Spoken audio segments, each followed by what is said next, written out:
Good morning, business owners. Mike Bosma, your business savvy CPA, come to you from Studio H, that's Studio Home, and not Studio B, Bosma Business Center. Brian Wheeler, our esteemed guest, coming from Studio B, or I think his office, rather than, the thing I love about technology is, it's great when it works, and today saved my bacon. So what we're doing is we're talking about everything you need to know about, what you need to do between now and the end of the year to make sure you land where you want to land financially and from a tax perspective.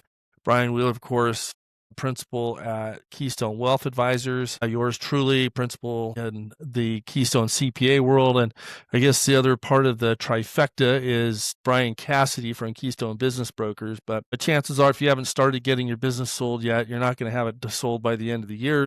But if you need some help on that, let us know. The idea, again, is just to reiterate that today's show is everything you need to do between now and the end of the year to make sure that you end up where you want to be. And some of this is going to be intuitive, some of it not so much. So, and I think when I'm fond of saying that all tax planning is really financial planning, is why we have Brian here kind of weighing in as well. And so that said, Brian, as we look to the end of 2025, you think of different things to do from a financial or wealth advisory perspective. What are some things that are kind of off the top of your head, things that you should be smart about between now and December 31st? I think there's really kind of two sides to that equation.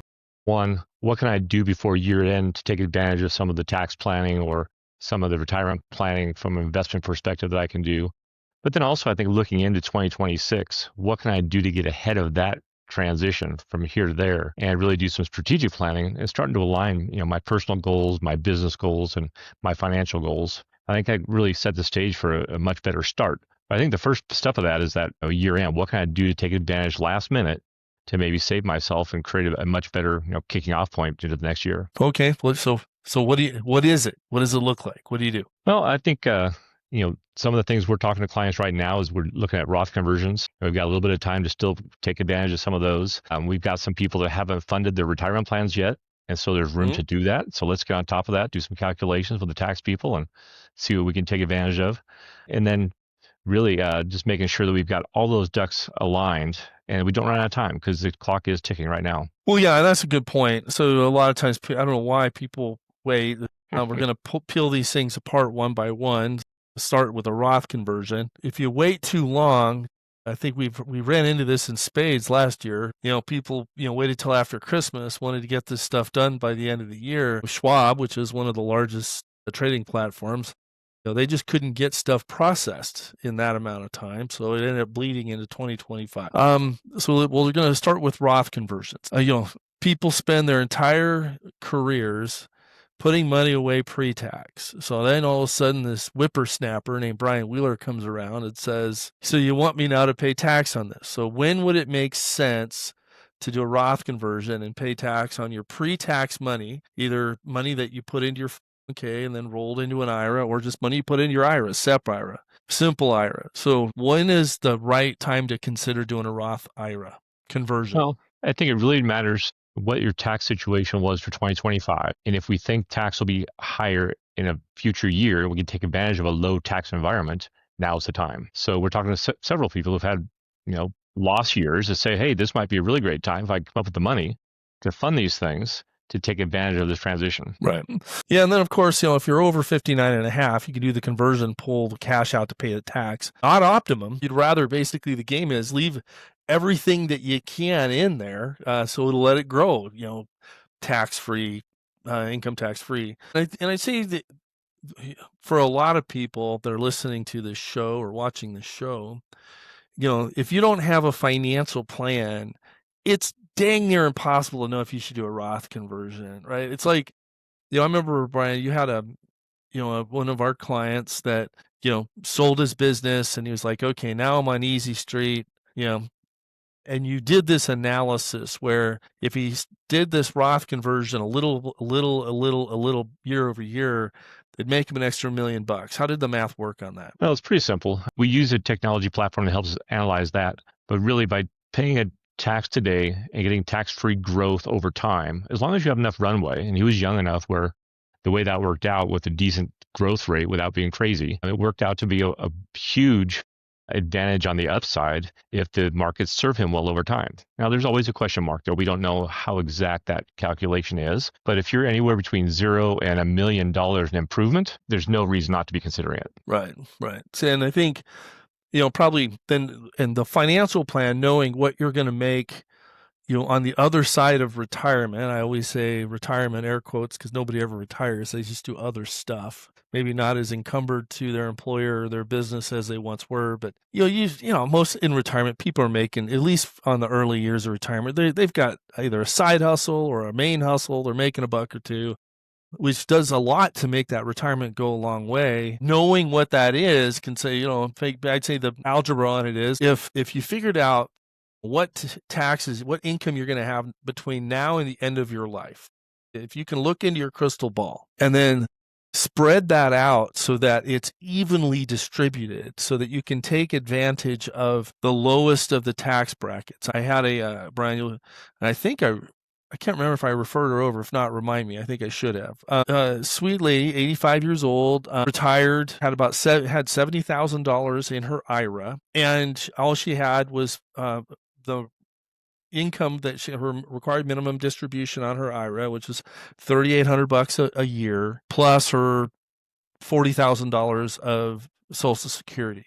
And so, she came in, she, had a bit of a windfall. She inherited some property that was sold and at a gain. And I walked her through that. And I just remember telling her, her name was Sylvia. I go, Sylvia, please, whether you use us or not, please put this thing in your head that you can convert $13,000 of your IRA every year and pay zero tax on it. And you do that Roth conversion, pay zero tax on it. She says, well, what if I just take it out? I go, you can just take it out, but then now it's going to be the income on that is going to be taxable as it grows. But if you do the Roth conversion, you'll be able to convert that $13,000 a year. It'll take you about 4 years to get it fully converted. Because then usually at end of life, when you're like, okay, maybe I don't want to move out of my home. I want to get some in-home care that I have to pay for out of pocket. All these things where you have to liquidate that. And then I told her, I go, you're going to, between what they tax your Social Security Act, because right now her Social Security is not taxable, plus the tax on that money that's in her IRA, she's going to pay about $40,000 in tax that she doesn't have to. And I said, or you don't spend a penny of it. You just take your required minimum distributions and then give it to your kids. What tax bracket are your kids in? 37%. So why would you do something that you can convert for free today and make it taxable tomorrow? Worst planning ever. Well, we've got one today, Mike, that we've been talking about. Client asked me if she should be converting her IRA. It doesn't really make a lot of sense for her benefit, but because she's got $1 million in her IRA and she's up there in age, if she leaves that to her daughter, there's a good chance that they'll blow her daughter into the highest tax bracket over the next 10 years trying to unload that thing. Right. So a lot of people don't know that. They're not paying attention to that stuff. And so we're trying to get ahead of those conversations and help people work through that when we can. Well, that's where, if all of a sudden you look at between what your Social Security is getting taxed at, plus the tax on the ordinary income when that Roth or when that IRA rather is taken, and you're like, hey, if you're in a low bracket today, a low bracket is a low tax bracket, terrible thing to waste, right? Just you want to take advantage of that. That's where the intersection of tax and wealth advisory or financial advisory intersect. Where you're like, hey, it's tax, but make sure that you're smart about it, right? Because that's where nobody's talking to the wealth advisor, the CPA, about how do we do this efficiently. I mean, I had a call, Brian, just earlier today, and who was on that call? I had the pension consultant, the stockbroker, and the client, and we were in this epic battle because they're like, trying to figure out how much money to pay them. We're going to get to what your W-2 needs to be here in a minute, but what the W-2 is, and then to maximize the benefit. And it was like this, right? Where's this, body blow, like, why are we fighting? We're all trying to do the same thing. And the taxpayer, the client's caught in the middle, right? And I was just like, but they didn't, the financial advisor was so hell-bent on getting as much money into their brokerage as humanly possible. I go, why would you, yes, you could put a little bit more money in there, but you're not for what it's costing you in self-employment taxes, FICA and Medicare to get that W-2 up, and what it's costing you in the loss of your qualified business income deduction. Like it was like, and they're like, well, we've never heard of these things before. Wow. What do you mean qualified business income deduction? I go, yeah, because they're a business owner. So every dollar we convert to wages, yeah, we get a little bit more in retirement benefit, 6%, who cares? But it cost me 2.9% in Medicare and FICA, and then another 20% in tax. I'm like, you're upside down on the thing in day one. So just, get the dollar for dollar. And they're like, oh, and I go, that's why it's all the intersection of tax and wealth advisory, right? And I remember it just completely blew this person's mind. It was like, well, I've never done, 20 years, I've never done this such a thing. I'm like, shame on you. So I appreciate you, Brian, right? It was like, I could walk across the office literally like, hey, I got a problem. Can you help me? Because I don't know how, I don't have the wherewithal or even the want to do these cash balance plan stuff. But, well, vice versa. Understanding the tax code, what we can get away with, what we can't get away with is really helpful. Mm-hmm. Can't do without tax. So yeah, that's it. Just put our heads together. So we want to look at, so by the end of the year, we want to make sure we look at, do we need to do a Roth conversion? But the other thing I think people need to know about is they need to fully fund their retirement account. So how can they do that if they haven't done so already? Well, I think that's kind of a joint team discussion. What was compensation? What retirement plans are available to you? How can we maximize the deposits into those retirement plans? If we need to set one up, we need to get pretty quick about that because time is of the essence. Mm-hmm. The plan has to be there in order to fund it. And there's certain plans we just can't do at this point, but there are always options to get something done. Right. Any elective deferral, right, where you have the option, like the 401k, solo 401k, put in $23,500, get an extra $7,500 if you're 50 or over. That has to be set up and funded by the end of the year. At least have a payroll to fund it. You can maybe fund it shortly after year end, but you got to run the payroll by year end. And when you do that, you're going to have payroll taxes to pay maybe within a day or two of year end. So if you do that as a year end bonus, so that's where you got to get the plan set up today. Brian can do that, maybe not today, but probably maybe Monday. But you got to get going on it, and that's where people they wait till can do under the simple plan. I can do a SAP or defined contribution, defined benefit plan after year end, but you just lost $31,000 of benefit that you could have put in on top of it all had you just talked to Brian today instead of waited till January, right? Because you can't put that toothpaste back in the tube once a year. Well, actually you can, but there's some penalties involved. Still might make sense for you, but you can get there. But so that's where you want to, and that's where if you're an employee and you're watching the show and you're like, well, I don't have the ability to, I work for somebody else. I can't give myself a bonus. But most plans, you can turn on, 100% of your comp, right?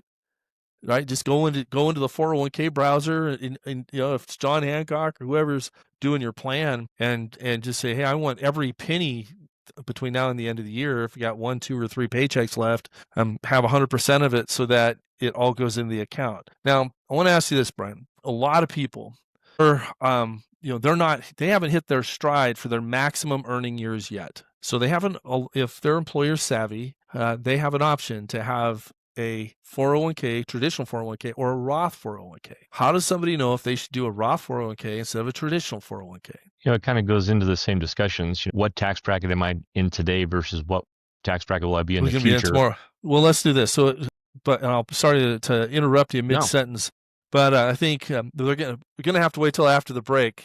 How do you know Roth IRA versus Roth 401k or traditional 401k? When we come back, Brian Wheeler is going to give you all of that insight and expertise. It's called Bosma on Business when we come back. What if you had some money waiting for you at the IRS? Money you could use to fix up the house, tune up the car, get a little something for the family, or save for a rainy day. If you worked and didn't make much money last year, find out about the Earned Income Tax Credit at irs.gov. It makes life a little easier. Welcome back to Bosma on Business. Your host, Mike Bosma, on air. It's not in studio, out of studio with Brian Wheeler. Still have to get the transition right on that one. Brian Wheeler from Keystone Wealth Advisors talking about, if you decide to log into your portal for your 401k between now and the end of the year to max fund your 401k, but take all of your wages between now and then, fine. But the question is, how do I know if I should be a Roth IRA or Roth 401k or traditional 401k? What say you, Brian? I'd say more often than not, the Roth probably makes most sense for most people because tax-free growth over all those years can really add up. Now, there's some other nuanced considerations in there, but by and large, that's probably the right answer. And if you're on the cusp, you don't know, split it and create some balance and do a little bit of both. Well, and that's what basically, if you can afford to pay the tax, always do the Roth for a variety of reasons. But that's where, and I didn't understand this, Brian, on, when I first got, became a CPA working for some of the world's largest CPA firms. And I was like, pre-tax. They came with this Roth thing. It's like, why would I pay tax on that? Well, now that I turned 60, right? And now, I'm max funding I get $31,000 I put into it plus, the match. But I'm putting in, in the Roth. And I'm like, because I know what it'll grow to. And I'm like, oh man, why all those years I put in and saving 12%, 14%, I'm a knucklehead. If you're anything less than the 22% tax bracket, you're a knucklehead.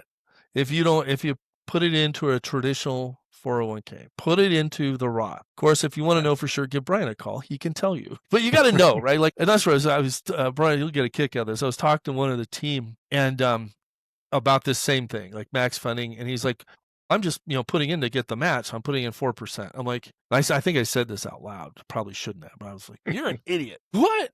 I go, why aren't you putting all this money in there, brother? He's less than 30. I'm like, you know how much this is going to be? Like, if you max fund your 23,500, hundreds and hundreds of thousands of dollars. He goes, but I can't afford it. What do you mean you can't afford it? He goes, well, you know what you pay me? Touché. But what I said is this, and this is, I think, is a fair statement. It's like, if you know the trajectory of your income over your life, right? If you just kind of figure it out, right? Hey, I should make this much today, that much tomorrow, then you can decide, is this a today problem that's going to create, or if you're trying to fix this little problem today, that's going to become a nightmare tomorrow. So don't create the nightmare tomorrow. Just you'll be smarter. Like, okay, yeah, I'll pay an extra buck or two. I'll sacrifice today. Even I can justify this, like especially for a professional, financial advisor, CPA, lawyer, doctor. Your worst earning year is at the beginning, right? Because you kind of have to go through this process of cutting your teeth, But then you're going to get on the backside of your career, you're making all the money, right? Yep. You get very good at what you do, apply your trade, you're going to have a great life. Very fortunate, very blessed. But you understand that going in, so that way you're like, yeah, that's why I'm going to max fund this thing today. Even, if I have to borrow, rob from Peter to pay Paul, like who cares? Just, all that money that's going to go in, the compounding nature of it's going to create a lot of wealth for you. So that's what we're all about here at Keystone, creating a lot of wealth. All right. Other things that you told me to ask you. HSAs, FSA. What are they? Why should we care? So HSA is actually, I go kind of think of it as almost a Roth IRA, but for medical expenses. When people ask me about them and say, should we fund these things? I say, heck yeah. Unless you think you won't have more medical expenses when you're late in life and in your retirement years, it's another way to stuff more money into a tax-free growing vehicle. There's limits on all these things. So if we can create more space, that's just one of the ways to do it. Well, yeah. So you take it like $31,000 for like if you're over 50, 23,500, but I think it's 8,800 something like that. Yeah. For the HSA for a family. Okay, so you just throw that in, and I know what people are saying. Oh, Bosma and Wheeler, you guys are so full of yourselves. Like I got an extra $8,800 laying around. Have you looked at your credit card statement lately? I looked at one of those things I try not to do, right? I'm very happy, very blessed to be married to Mrs. Jill Bosma, and she handles all the personal finances. But I want to go on a kind of a nice trip for my 10th anniversary. I got denied for an American Airlines card, and I'm like, what the hell? What are you talking about? So I pull up my credit report and I'm like, okay, first off, I have a home in Southern California that is on a line of credit, and they show it as a line of credit, not as a mortgage. So that screwed up all the ratios. But then I said, well, why do we owe $10,000 on our personal credit card every month? Right? What are we doing? So then I look at it and I'm like, why are we paying $99 a month for a gym that we don't go to? Why are we paying $14.99 for Paramount Plus when it's included in our Spectrum? I was like going all down. I'm like, what are we doing? It just bleeds in. I'm telling you, it's like, oh yeah, those monthly charges. It's there, people. Right? Just pay attention. And probably the best thing to do is cancel the damn card. Right? And then if it's really important, you'll recognize it when it's gone. And Right. they put it on a different card. Geez. Going back to the HSA, how many places we spend money on things that are medically related to be qualified expenses under our medical plan. Right. And if we wash that through our HSA, we're basically avoiding tax on those purchases. Right. It's 30%, 30 cents on the dollar. So you're like, okay, right? Because if you just pay for them, it's non-deductible. On the Schedule A, probably not non-deductible. Not going to get over 7.5% of your adjusted gross income. Right. So just put it in the HSA. Every employer out there should have one. Put the money in, use it out of there. Worst case, that's fine. Right? Or just let it grow forever. Right. It's amazing. All right. HSA, FSA. Let's see. What do we got? So we talked about fully funding your okay before now and the end of the year. We talked about Roth conversions. There's also these, just IRA contributions, non-deductible IRA contributions and Roth contributions. Do you have to do that between now and the end of the year, kind of dampen the kids' Christmas budget, or can you do it after year end? No, we've got some time on some of those. Some of them you can wait until tax filing time, and just I'd say get ahead of it, understand it, because some of them do have deadlines, some of them don't. So just know that you understand that before you make those decisions. I think that'd be helpful. I think the other thing on that same kind of conversation we're having is just looking at portfolios and either rebalancing portfolios towards the end of the year, or maybe doing some tax loss harvesting, another opportunity towards the end of the year to pick up some on the other end to help balance things out. Okay, talk to me about tax loss harvesting, right? I invested at Bitcoin at 120,000 a coin or whatever craziness it was. Now it's significantly less. Let's do this when we come back. Let's talk about tax loss harvesting and how to make money by losing money. You heard it here and only here. It's Bosma on Business when we come back. In life, things aren't scripted. If you're an athlete, we need people like you and translate those skills to officiating. You can get a lot out of it. It happens in every town, in every game. We never have a perfect game, but the rewards always outweigh the negativities. Welcome back to Bosma on Business. Your host, Mike Bosma, with Brian Wheeler from Keystone Wealth Advisors, talking about the things you need to do before the end of the year. Of course, the bottom of the hour is when I weigh in on some tax things, and I guess now is the time. But before we jump into that, which is actually completely tax related, harvesting losses, right? Mm-hmm. So how do you make money by losing money? How's it work? Well, basically, if you have investments you've made, and you were kind of alluding to it before the break, that you can sell that are depressed from where you purchased them or even down in value at this point in time, you can pick up another investment in time, even sometimes the same investment if enough time passes, and basically capture those losses and restart your capital gains in those taxable accounts. Right. So, and actually, so it's a good point, right? So in a lot of times, if you're invested broadly, I know we as a firm kind of like investing broadly. I swear I talked to so many people, Brian, who are just paranoid about putting money into the stock market. What happens if the company goes bankrupt? What happens? I was like, well, it's just I can't tell you what might happen. All I can tell you is what has happened for the last bazillion years, which is it goes up, pretty much every year. Now there's down years, right, which are great times to double down, right, and press into that. But Cyber Monday. Right. Every once in a while. Right. Things are on everything's sale. on sale. Everything's on sale. So kind of the game there is if you invest in 10 stocks, you're going to have a couple of them that are going to be losers, right? But if you invest in 10 ETFs, you're going to have a couple that are losers. And so the idea here is if you have a sector that you like a technology sector, you can sell that ETF if it's down and then buy another one that's the same but different. And the wash sale rules don't apply. Wash sale rules, when you sell at a loss, if you rebuy that stock within 30 days, you don't get to deduct the loss. If you buy something that's similar but ultimately different, like an exchange traded fund, then those wash sale rules don't work. But what if somebody's just married to a stock, Brian? They're just like, oh, it's going to, like Bitcoin, it's going to come back. I know it's going to come back. What do you do? Well, we try not to have the conversation that they're delusional. Because there are some pretty great stories out there, right? You hear them all the time. Apple's been one of those. We've got some people that are totally attached to Apple, and that's okay. But I think eventually it makes some sense to start spreading the wealth, selling out of some of those positions, buying into other positions, and just doing it over time and doing it strategically. And doing that at the same time you're doing tax loss harvesting, so you can offset some of those gains. Right. Yeah. So that's kind of the game is if you have gains and you have those losses that, hey, exercise, recognize the losses, sell the stock, sell the investment, offset the gains so you're not paying tax on those. And then you can, from an investment perspective, if you like this, how it was deployed, you can do something that's similar, not the same, and, basically stay deployed in that sector. But then write off the taxes on it, right? Save 23.8%. So you're like in a quarter of it is making it more efficient. If you run the numbers on how that will grow your portfolio down the road, it will have a tremendous benefit. Well, the other thing you touched on, Brian, I just want to press into for a minute is rebalancing portfolios. Probably now more than I can think of in the last number of years.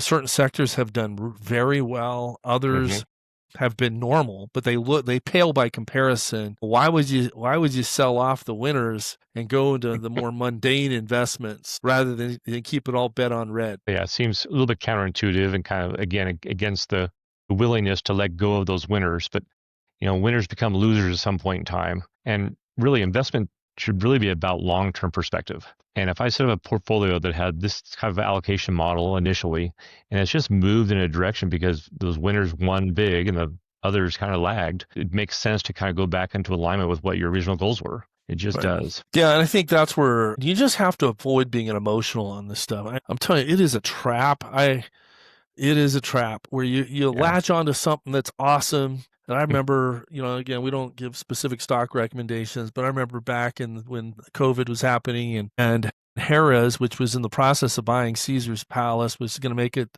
Eldorado, which was in the process of buying Harrah's, which is going to make the largest gaming company. And the stock was trading for pennies.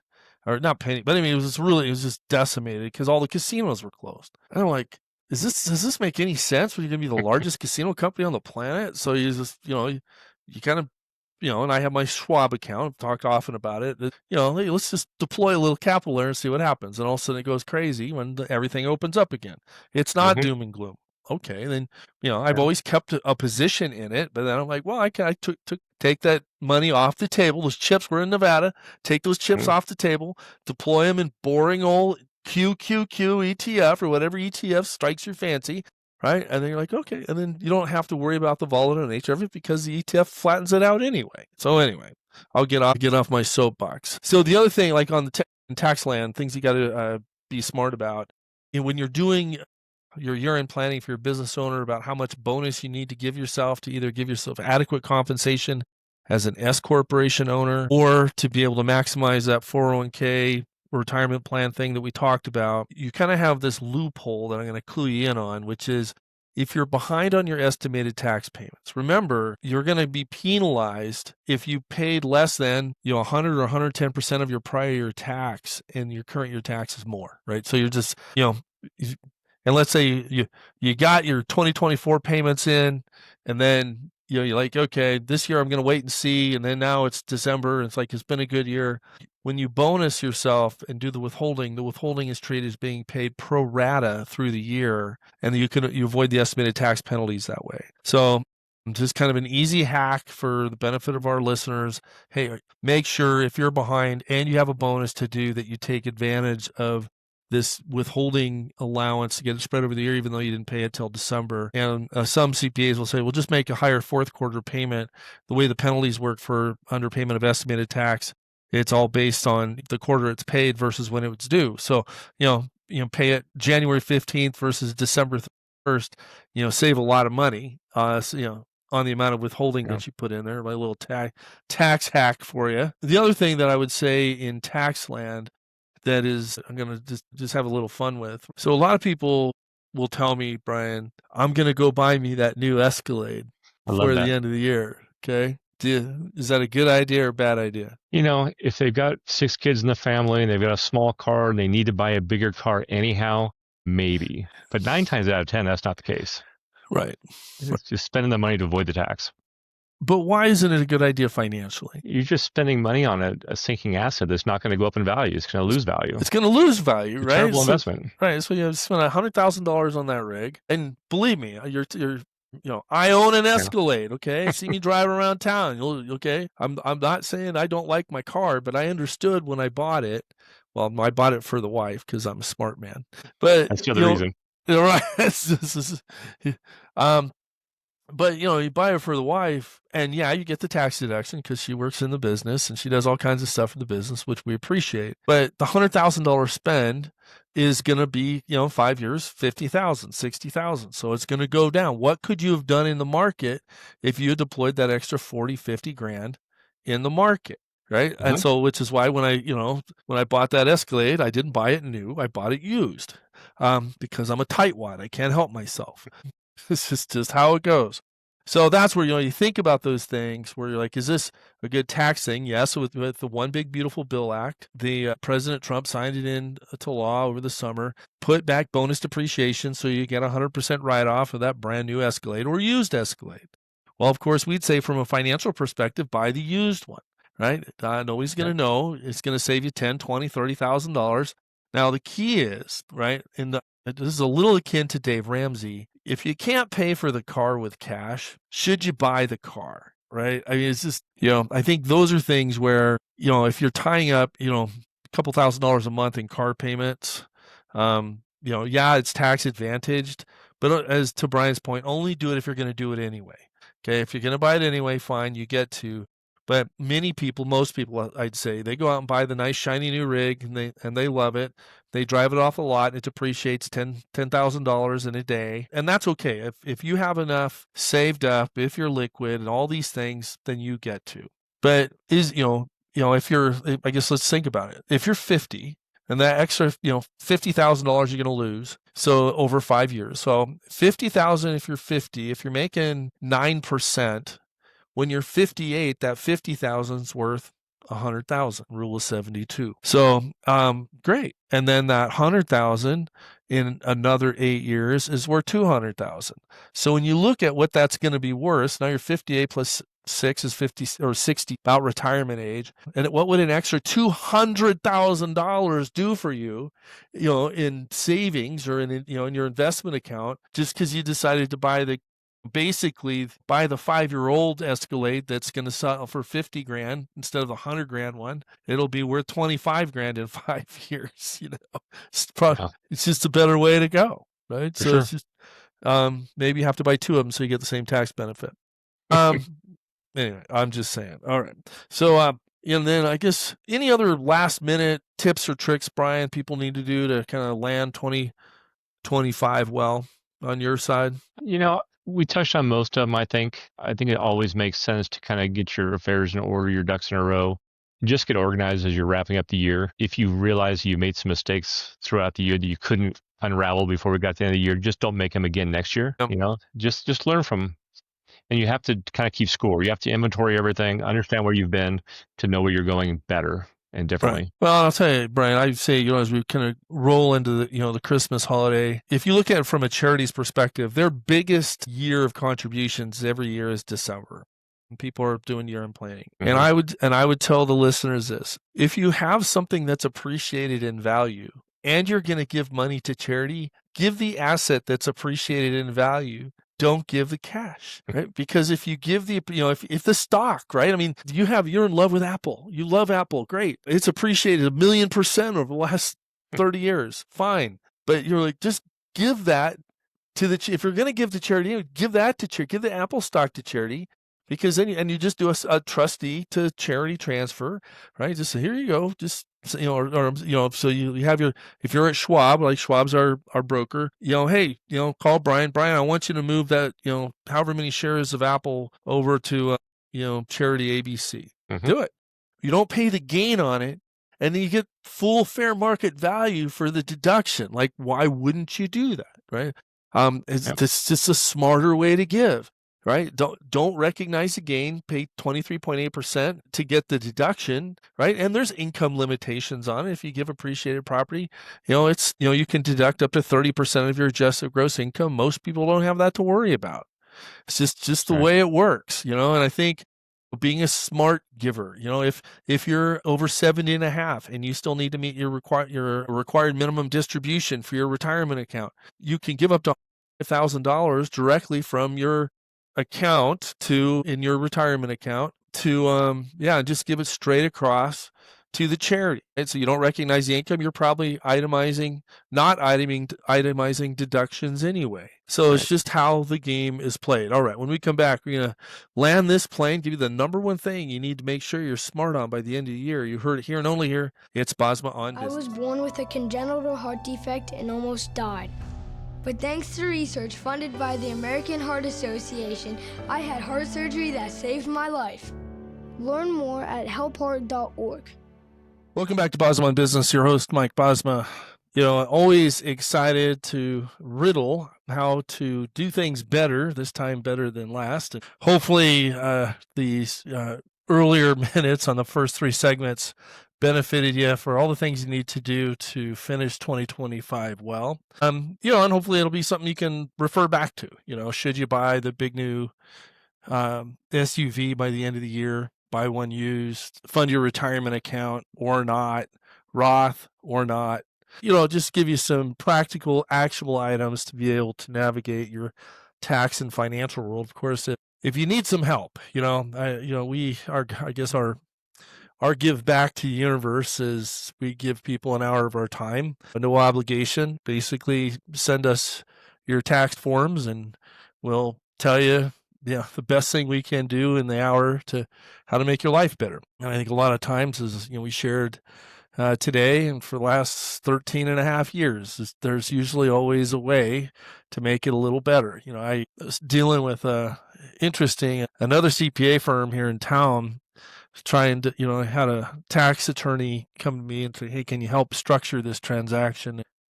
And just, it was fascinating because every time I had the idea, like, okay, could we try this? And they'd blow it up. And I was just like, well, it really feels like your CPA is not on your side, and I guess I'll explain it this way is, if, in this case, the issue was that, one of the family members was going to lose about $3.8 million in basis through selling their business, their interest in the family business. And they all negotiated for it. And they're like, oh, we have a problem. You can't deduct that $3.8 million. It's lost forever. Now, 3.8 at 20%, $700,000, $800,000 to change. Can't we work to find a better solution? Which is why the attorney that was doing the contract reached out to us and said, hey, take a look at this thing. But then I found that I was between their CPA and their own client because they just kept finding ways to say no. And it was interesting because where we landed that was if you're going to lose $800,000 of tax benefit anyway, if you could take a position that is defendable, right? And in this case, they had to go through, if it was blown apart, it would be through what's known as the step transaction doctrine, which is facts and circumstances. But if you can create enough steps between these different decisions you made and have a business purpose for all of it, then if the worst case is where you ended up at the beginning, then it's worth taking the risk, right? Like, okay, what's the potential downside? It's going to be, well, you're going to lose the tax benefit anyway and pay some interest. Is it worth it? And so a lot of times clients helping understand what that risk profile is, what, that's called substantial authority. What is the likelihood that, if audited, if looked at, that they would win, and just have a candid conversation about it. And I think a lot of times that's why people come in for second opinions is, I feel like I'm at odds with my CPA and I'm just trying to find, is there a way to get this done? And we'll tell you, sometimes the answer is no, but a lot of times, if you structure it correctly with the benefit of time, you can get to some good answers. If you need some good answers, give us a call. Numbers on the screen, and we'll give you an hour of our time, see if we can move the needle forward a little bit. Speaking of moving the needle forward a little bit through now and the end of the year, we are going to be all about helping you finish the year well. Next week, excited to have Josh Jelinski on. He's going to be talking about, he's another radio host, but he's a much larger market. He's in New York City, one of the largest talk stations there. We're talking about joining forces, putting our heads together, see if we can match financial and tax and even a higher, better way that we've always done. So make sure you tune into that. Of course, if you need any of these sessions, just like and subscribe to our YouTube channel, Bosma on Business. Till next week, my brothers, my sisters, my comrades in arms, keep that business engine humming. We call it Bosma on Business.